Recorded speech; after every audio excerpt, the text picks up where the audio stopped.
Development and implementation of community police innovations to reduce and/or prevent crime is one of the general requirements of Chapter 163, Part 3.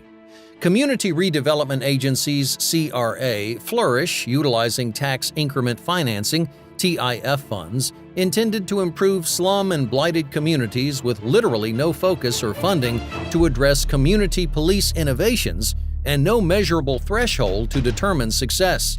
Much credit should be given to proactive efforts of the Florida Criminal Justice Standards and Training Commission for their work in developing recommendations and strengthening the bonds of trust between law enforcement and the public.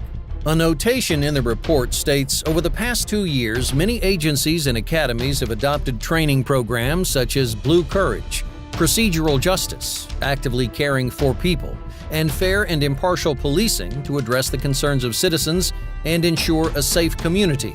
It further states, after reviewing these programs, the Criminal Justice Standards and Training Commission staff was not able to identify any one program that comprehensively addresses the diverse and complex range of needs for the Florida law enforcement community.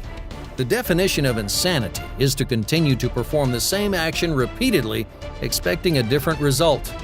FEC partnered with Bethune-Cookman University School of Criminal Justice in facilitating urban, neighborhood, and law enforcement community interactive engagement in the city of Apopka regarding crime, discussions of mistrust of law enforcement, public responsibility, and the difference between a relationship versus an agreement with law enforcement.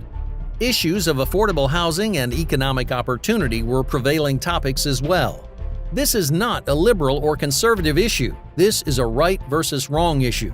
Get involved in calling for CRA reform.